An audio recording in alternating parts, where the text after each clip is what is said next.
بسم اللہ الرحمن الرحیم۔ آج اردو زبان تشکیل و ارتقاء کے سلسلے میں ہم حافظ محمود شیرانی کا نظریہ پڑھیں گے۔ حافظ محمود شیرانی نے اپنے نظریے میں یہ کہا ہے کہ اردو زبان کا آغاز پنجاب میں ہوا ہے۔ اردو زبان کے آغاز سے متعلق بہت سے نظریات ہیں کہ جو آپ پہلے پڑھ چکے ہیں، لیکن ایک بات میں نے آپ کو یہ بتائی تھی کہ ان تمام نظریات میں اختلاف موجود ہے۔ کوئی کہتا ہے کہ اردو زبان کا آغاز سندھ میں ہوا ہے، کوئی کہتا ہے کہ دکن میں ہوا ہے، کوئی کہتا ہے کہ دہلی میں ہوا ہے، کوئی کہتا ہے کہ پنجاب میں ہوا ہے۔ لیکن ایک بات پر تمام محققین اور تمام ماہرین لسانیات متفق ہیں کہ اردو زبان کا آغاز اس زمانے میں ہوا یا اس وقت ہوا جب مسلمان ہندوستان میں آئے، اپنے ساتھ کچھ زبانیں لے کر آئے، اور ہندوستان میں پہلے سے جو زبانیں بولی جاتی تھیں ان زبانوں کے ساتھ جب مسلمانوں کی زبانوں کا اختلاط ہوا تو اس کے نتیجے میں ایک نئی زبان وجود میں آئی جسے بعد میں اردو کا نام دیا گیا۔ تو اس بات میں اختلاف نہیں ہے، لیکن اس بات میں اختلاف ہے کہ اردو زبان کا آغاز کہاں ہوا، کس جگہ ہوا، کس مقام پر ہوا، اور کون سی زبان سے اردو زبان نکلی یا بنی۔ تو اس حوالے سے چند نظریات آپ نے پچھلے لیکچر میں پڑھے ہیں۔ کیونکہ ہمارے لیکچر جو ہوتے ہیں وہ سلسلے وار ہوتے ہیں، اس لیے آپ ایسا کیا کریں کہ ڈسکرپشن میں جو لنک موجود ہوتا ہے اس لنک کو آپ دیکھ لیا کریں۔ اس میں جو اسی موضوع پہ ایک لیکچر جو ہو رہا ہوتا ہے تو اس سے جو پچھلے لیکچر ہوتے ہیں تو ان کے لنک موجود ہوتے ہیں، تو آپ پچھلے لیکچر بھی سن لیا کریں تاکہ بات جو ہے وہ مکمل طور پہ آپ کی سمجھ میں آ سکے، کیونکہ اس لیکچر کا دورانیہ جو ہوتا ہے اس کا بھی مسئلہ ہوتا ہے، اور لیکچر کے سائز کا یعنی ایم بیز میں وہ بڑھ نہ جائے، یہ مسئلہ بھی ہوتا ہے۔ تو چیزیں دہرائی نہیں جائیں گی بلکہ نئے لیکچر میں نئی بات کی جائے گی، لیکن اس کے ساتھ ریلیٹڈ جو پچھلی بات ہے تو اس کے لیے آپ پچھلا لیکچر بھی سن لیا کریں۔ تو آج کے لیکچر کا ہم آغاز کرتے ہیں اردو کے آغاز کے بارے میں۔ حافظ محمود شیرانی کا نظریہ اردو پنجاب میں پیدا ہوئی، یعنی حافظ محمود شیرانی کا جو نظریہ ہے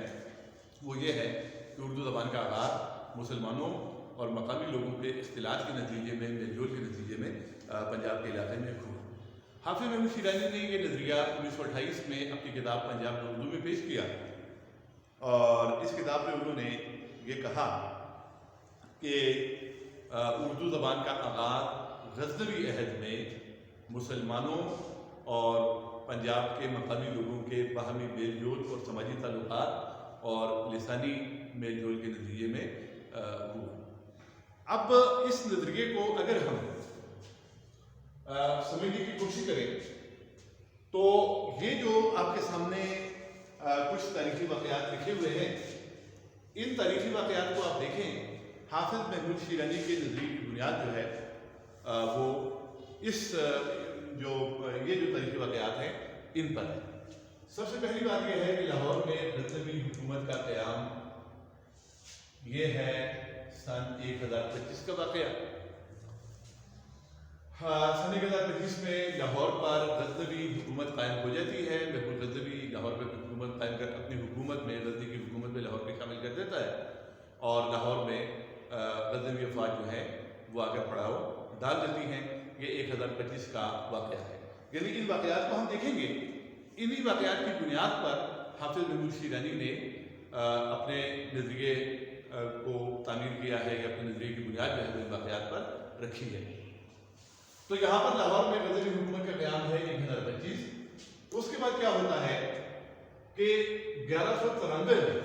شہاب الدین غوری کی لاہور پر حکومت ہوتی ہے اس زمانے میں، اور شہاب الدین غوری کی فوجیں جو ہیں تو وہ دہلی کو فتح کر دیتی ہیں۔ یعنی لاہور کا سلطان شہاب الدین غوری ہے، لیکن اس کی فوج کا سپہ سالار جو ہے وہ قطب الدین ایبک ہے۔ تو قطب الدین ایبک کی قیادت میں شہاب الدین غوری کی افواج دہلی میں داخل ہو جاتی ہے، اور دہلی اور بلوچ کے راجہ کو شکست دے کر دہلی کو 1193 میں فتح کر لیا جاتا ہے۔ یعنی فوجیں جو ہے وہ لاہور سے دہلی پہنچ جاتی ہیں، اور دہلی میں مسلمان حکومت جو ہے وہ قائم ہو جاتی ہے۔ مسلمانوں کی جو حکومت ہے اس میں دہلی شامل ہو جاتا ہے۔ اس کے بعد آتا ہے سن 1206 میں یہ واقعہ ہوتا ہے کہ شہاب الدین غوری ایک جنگ میں مارا جاتا ہے، اور قطب الدین ایبک سلطنت دہلی کا آغاز کر دیتا ہے۔ اب اس کی تفصیل یہ ہے کہ فوجیں جو ہیں وہ 1117 میں دہلی میں داخل ہوئی ہیں اور دہلی جو ہے لاہور کی حکومت میں شامل ہوا ہے۔ قطب الدین ایبک جس نے دہلی کو فتح کیا، جو فوج کا سپہ سالار تھا، اسے شہاب الدین غوری کی طرف سے دہلی کا گورنر بنا دیا جاتا ہے۔ یعنی حکومت لاہور سے چل رہی ہے لیکن دہلی کا گورنر جو ہے وہ قطب الدین ایبک کو بنا دیا گیا۔ 1206 میں جب شہاب الدین غوری کا انتقال ہو جاتا ہے تو وہی دہلی کا گورنر قطب الدین ایبک جو ہے وہ دارالحکومت بھی لاہور سے دہلی منتقل کر دیتا ہے اور اپنے آپ کو وہ دہلی کا سلطان ڈکلیئر کر دیتا ہے، اپنے بارے میں وہ اعلان کر دیتا ہے کہ وہ دہلی کا سلطان ہے، اور یہیں سے سلطنت دہلی یا سلاطین دہلی کی حکومت جو ہے اس کا آغاز ہو جاتا ہے۔ پھر مختلف سلاطین دہلی میں حکومت کرتے ہیں، بالآخر سلطان علاؤالدین خلجی کا زمانہ آ جاتا ہے اور سلطان علاؤالدین خلجی کی فوجیں 1294 میں دکن میں داخل ہو جاتی ہیں اور دکن کو فتح کر لیتی ہیں۔ تو اس طرح یہ جو واقعات ہیں، ان واقعات کو اگر دیکھا جائے تو حافظ محمود شیرازی کا کہنا یہ ہے کہ جب لاہور میں مذہبی حکومت قائم ہوئی تو اس میں اس کی افواج میں اور اس کے دربار میں مختلف زبانیں بولنے والے لوگ جمع ہو گئے، فارسی بولنے والے بھی تھے، ترکی بولنے والے بھی تھے اور دوسری زبانیں بولنے والے بھی تھے۔ تو ان لوگوں کا جب مقامی لوگوں کے ساتھ اختلاف ہوا تو یہیں پر اردو زبان کے بننے کا، یعنی ایک نئی زبان کے بننے کا ایک عمل جو ہے وہ شروع ہو گیا۔ اب یہاں بورڈ پر کچھ نقشے بنے ہوئے ہیں، ان کو آپ دیکھیں۔ سب سے پہلے آپ اس نقشے کو دیکھیں، یہاں دائرے میں لکھا ہوا ہے پنجاب کی پراکرت اور ساتھ یہاں لکھا ہے فارسی، یہاں لکھا ہے عربی، یہاں لکھا ہے ترکی، یہاں لکھا ہے پشتو، تو اور یہاں لکھا ہے لاہور۔ یعنی لاہور میں یہ عمل ہوا کہ پنجاب میں اس زمانے میں جو زبان بولی جاتی تھی وہ پنجاب کی پراکرت تھی،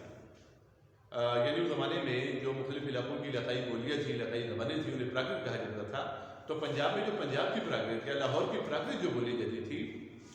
اس پراکرت کے ساتھ جب فارسی، ترکی، عربی اور پشتو کا اختلاط ہوا، اب یہ فارسی، عربی اور ترکی اور پشتو کہاں سے آئے؟ تو اس کی وضاحت یہ ہے کہ سلطان محمود غزنوی کی افواج میں ترک نسل کے لوگ بھی تھے جن کی زبان ترکی تھی، اس میں ایرانی نسل کے لوگ بھی تھے جن کی زبان فارسی تھی، اس میں پشتو یعنی افغان نسل کے لوگ بھی تھے جن کی زبان پشتو تھی، اور اس میں اور بعد میں جب یہ حکومت قائم ہوئی تو مختلف صوفیاء نے جو عربی بولنے والے تھے انہوں نے بھی پنجاب کا رخ کیا، لاہور کا اور ہندوستان کا رخ کیا اور یہاں وہ پہنچ گئے۔ تو اس طرح فارسی، ترکی، پشتو، عربی بولنے والے جب اکٹھے ہو گئے لاہور میں، لاہور کے لوگ جو ہیں قدیم باشندے وہ پنجاب کی پراکرت بولتے تھے، تو ان مسلمانوں کی لائی ہوئی ان زبانوں فارسی، ترکی، عربی اور پشتو کا اختلاط شروع ہو گیا پنجاب کی پراکرت کے ساتھ، اور اس اختلاط کے ذریعے میں ایک نئی زبان کا ابتدائی ڈھانچہ جو ہے وہ تیار ہوا حافظ محمود شیرازی کے بقول یا حافظ محمود شیرازی کے نظریے کے مطابق۔ یہاں سے پھر ایک مخلوط زبان یہاں پہ بن جاتی ہے جس میں ان تمام زبانوں کے الفاظ پنجابی پراکرت، فارسی، ترکی، عربی اور پشتو کے الفاظ جو ہیں وہ پائے جاتے ہیں، وہ موجود ہیں۔ یہاں سے کیا ہوتا ہے کہ اگلی منزل حافظ محمود شیرازی کے نظریے کے مطابق جو اردو کی ہے وہ دہلی ہے۔ یہاں سے یہ مخلوط زبان جو ہے یہ دہلی چلی جاتی ہے۔ اب دہلی میں جو لسانی عمل ہوتا ہے اس کو یہاں ان دائروں سے اور اس طریقے کے ذریعے میں نے واضح کرنے کی کوشش کی ہے۔ یہ مخلوط زبان جب دہلی پہنچ جاتی ہے تو دہلی کے قرب و جوار میں کچھ اور زبانوں کے ساتھ اس مخلوط زبان کا، اس نئی بننے والی زبان کا آمنا سامنا ہو جاتا ہے۔ اب دہلی کو اگر دیکھا جائے تو دہلی ان تمام زبانوں کا جن کے نام یہاں لکھے ہوئے ہیں، برج بھاشا، ہریانی، بندیلی، قنوجی، کھڑی بولی، ان تمام زبانوں کا مرکز جو ہے وہ دہلی کا شہر ہے۔ جب شہاب الدین غوری کی فوجیں دہلی میں داخل ہو جاتی ہیں تو یہ مخلوط زبان کے ساتھ لے کر پہنچتی ہیں۔ وہاں پر کیا ہے کہ دہلی کے ایک طرف برج بھاشا نامی زبان بولی جا رہی ہے، دہلی کے دوسری طرف ہریانی زبان بولی جا رہی ہے،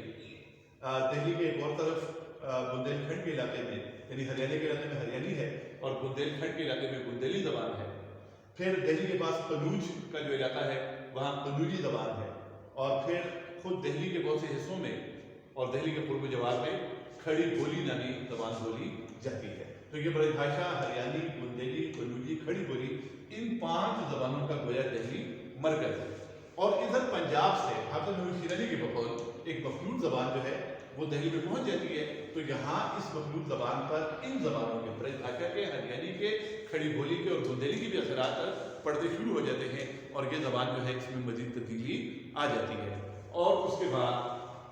سن 1294 میں خلجی افواج، علاؤدین خلجی کی افواج جب دکن کو تسلیم کرتی ہیں، دکن کو فتح کرتی ہیں، تو یہی زبان دہلی سے ان افواج کے ساتھ دکن چلی جاتی ہے۔ ابھی تک یہ اسپوکن لینگویج ہے، یہ بول چال کی زبان ہے، لیکن دکن میں جب یہ زبان پہنچتی ہے تو دکن والے اس میں ادب کی تخلیق کا اور شعر و شاعری کا آغاز کر دیتے ہیں، اور پھر ولی دکنی کی وجہ سے دہلی والے بھی بعد میں اردو شاعری شروع کر دیتے ہیں، باقاعدہ اردو شاعری کا دور بعد میں شروع ہو جاتا ہے۔ تو یہ زبان کا ایک سلسلہ تھا، زبان کا سفر تھا کہ حافظ محمود شیرازی کے بقول اردو زبان کے بننے کا عمل جو ہے وہ لاہور میں ہوا، اس کے بعد یہ زبان دہلی گئی، دہلی میں یہ زبان دہلی کی زبانوں کی وجہ سے ان کے ذریعے سے مزید تبدیل ہوئی، اس کے بعد یہ دکن گئی۔ تو یہ تو انہوں نے ان واقعات پر یا ان تاریخی واقعات پر اپنے نظریے کی بنیاد رکھی ہے۔ اب ہم آتے ہیں ایک اور موضوع کی طرف، اور وہ یہ ہے کہ حافظ محمود شیرازی کے دلائل کیا ہیں، یعنی ان کے نظریے کو تسلیم نہیں کیا گیا، ان کے نظریے سے اختلاف نہیں کیا گیا، لیکن ان کے اپنے دلائل کون سے ہیں، یعنی کن دلائل کی بنیاد پر وہ یہ کہتے ہیں کہ اردو زبان کا آغاز پنجاب میں ہوا۔ تو وہ دلائل یہاں آپ کے سامنے لکھے ہوئے ہیں، آپ ان کو دیکھ لیں۔ مسلمانوں کا سب سے پہلی دلیل یا شہادت ان کی یہ ہے کہ مسلمانوں کا طویل عرصے تک پنجاب میں قیام۔ اب مسلمانوں کا پنجاب میں قیام آپ دیکھیں تو 1025 میں غزنوی حکومت قائم ہوتی ہے، اور 1193 میں مسلمان دہلی جاتے ہیں، تو یہ تقریباً 170 سال کا، 168 سال کا عرصہ ہے۔ تو اس عرصے میں 170 سال یا 168 سال کے عرصے میں یہ ایک بہت طویل قیام ہے کہ جب باہر سے آنے والے مسلمان، ان کی کچھ زبانیں اور پھر لاہور کے مقامی لوگوں کی زبان، یہ ان دونوں قسم کی زبانوں کا آپس میں ایک اختلاط اور میل جول کا سلسلہ جاری رہا۔ تو اس بنیاد پر حافظ محمود شیرازی کہتے ہیں کہ پنجاب میں اردو بنی۔ پھر دوسری ان کی دلیل یہ ہے کہ اردو اور پنجابی میں لسانی یا صرفی اور نحوی اشتراک تھا۔ مثال کے طور پہ علامت مصدر جو ہے وہ اردو اور پنجابی میں ایک ہے، کرنا، جانا، کھانا، پینا، آنا، پنجابی میں آنا، کھانا، پینا، جانا، تو یہ علامت مصدر جو آخر میں نون الف ہے یہ ایک ہے۔ اس کے علاوہ تذکیر و تانیث کے قواعد جو ہیں وہ بھی اردو اور پنجابی کے ایک ہیں، یعنی اردو اور پنجابی میں جو مماثلتیں پائی جاتی ہیں، جو لسانی قربت پائی جاتی ہے، اس کی بنیاد پر حافظ محمود شیرازی نے اس کو بنیاد بنایا ہے کہ اردو پنجاب میں ہی بنی ہے۔ اس کے بعد صرفی و نحوی اشتراکات میں علامت مصدر کے بعد تذکیر و تانیث کے قواعد ہیں، یعنی کہ مذکر اور مؤنث بنانے کے قاعدے۔ مثال کے طور پہ اگر مذکر جو ہیں، اکثر مذکر اسماء جو ہیں وہ اردو میں بھی الف پر ختم ہوتے ہیں، پنجابی میں بھی الف پر ختم ہوتے ہیں، اور پھر مذکر سے مؤنث بنانے کا قاعدہ یہ ہے کہ جس مذکر لفظ کے آخر میں، اسم کے آخر میں الف ہو تو اس کا مؤنث بنانے کے لیے چھوٹی یہ کا یعنی یائے معروف کا اضافہ کیا جاتا ہے۔ وہ پنجابی میں بھی وہی قاعدہ ہے، اردو میں بھی وہی قاعدہ ہے۔ اس طرح اور بھی قواعد جو ہیں، واحد و جمع کے اور دیگر قواعد جو ہیں وہ اشتراکات جو ہیں بہت زیادہ پائے جاتے ہیں۔ یعنی کوئی زبان اگر اردو کے قریب ہے تو وہ پنجابی ہے، اور اسی بنیاد پر انہوں نے یہ نظریہ پیش کیا ہے۔ اور پھر ان کی ایک اور دلیل جو ہے وہ یہ ہے کہ قدیم اردو میں پنجابی الفاظ، یعنی انہوں نے مثالیں پیش کی ہیں قدیم اردو شاعری سے اور قدیم اردو نثر سے، کہ قدیم اردو میں پنجابی کے وہ الفاظ استعمال کیے گئے ہیں کہ جو آج اردو میں موجود نہیں ہیں، لیکن پنجابی میں موجود ہیں، اور قدیم اردو میں بھی وہ الفاظ ہمیں ملتے ہیں۔ تو یہ جب دلائل ہیں کہ دلائل کی بنیاد پر انہوں نے یہ کہا ہے کہ اردو زبان پنجاب میں بنی، پنجاب سے دہلی گئی اور دہلی سے پھر دکن گئی۔ اب اگر ہم حافظ محمود شیرازی کے اپنے الفاظ دیکھیں تو یہ میں نے ان کا پنجاب میں اردو سے ایک اقتباس نقل کیا ہے، اس کو آپ سن لیں۔ وہ کہتے ہیں کہ اردو کی داغ اسی دن پڑھنا شروع ہو گئی ہے جس دن سے مسلمانوں نے ہندوستان میں آ کر توطن اختیار کیا۔ سندھ میں مسلمانوں اور ہندوؤں کے اختلاف سے اگر کوئی نئی زبان نہیں بنی تھی تو غزنوی دور میں جو 170 سال پر حاوی ہے، ایسی مخلوط زبان یا بین الاقوامی زبان ظہور پذیر ہو سکتی ہے۔ اور پھر آگے جا کر وہ لکھتے ہیں کہ اردو چونکہ پنجاب میں بنی ہے، اس لیے ضروری ہے کہ وہ یا تو موجودہ پنجابی کے مماثل ہو یا اس سے قریبی رشتہ دار ہو۔ بہرحال قطب الدین ایبک کے فوجی اور دیگر متوسلین پنجاب سے کوئی ایسی زبان لے کر روانہ ہوتے ہیں جس میں خود مسلمان قومیں ایک دوسرے سے تکلم کر سکیں. تو یہ حافظ محمود شیرانی کے اپنے الفاظ ہیں. انہوں نے سیر حاصل بحث کی ہے، دلائل و شواہد بھی پیش کیے ہیں، اور یہ ان کا ایک اقتباس میں نے پڑھ کر سنایا. پھر اس نظریے کی تائید اور مخالفت کی اگر بات کی جائے تو جہاں ڈاکٹر مولوی عبدالحق نے اور ڈاکٹر شوکت سبزواری نے اور ڈاکٹر سہیل بخاری نے، ڈاکٹر مسعود حسین خان نے، اور ہمارے حد میں اگر دیکھا جائے تو ڈاکٹر رؤف فاریق نے، پروفیسر خلیل بیگ اور گیان چند، یہ بھی لسانیات کے اور ادب کے بہت بڑے نام ہیں تنقید کے، تحقیق کے. تو انہوں نے مخالفت کی ہے اور اختلاف کیا ہے اس نظریے سے. لیکن دوسری طرف ہم دیکھتے ہیں کہ ڈاکٹر جمیل جالبی، ڈاکٹر سید عبداللہ اور مشہور ماہر لسانیات محی الدین قادری زور اور سنیدی کمار چٹرجی جیسے لوگ جو ہیں وہ حافظ محمود شیرانی کے نظریے کی حمایت بھی کرتے ہیں. ڈاکٹر جمیل جالبی کہتے ہیں کہ اردو اور پنجابی میں ماں اور بیٹی کا رشتہ ہے، بیٹی اگر بیاہ کر بھی کہیں چلی جائے وہ پھر بھی بیٹی ہی رہتی ہے، اس کا رشتہ قائم رہتا ہے. ڈاکٹر سید عبداللہ لکھتے ہیں کہ اردو کا مائع خمیر جو ہے تو وہ پنجابی سے بنا ہے. تو اس طرح اس نظریے سے اختلاف بھی کیا گیا، اس کی حمایت بھی کی گئی، لیکن تمام محققین نے اور ماہرین لسانیات نے حافظ محمود شیرانی کے کام کو سراہا ہے، ان کی محنت کو سراہا ہے، ان کی تحقیق کو سراہا ہے کہ انہوں نے بہت تحقیق سے اور بہت محنت سے یہ کام کیا ہے اور یہ نظریہ انہوں نے پیش کیا ہے. تو یہ تھا آج کا لیکچر. اس کے بعد اگلے لیکچر میں انشاءاللہ ہم مسعود حسین خان کا اردو کا جو نظریہ ہے تحریک پیدائش کا، اس پر ہم بات کریں گے. اللہ حافظ.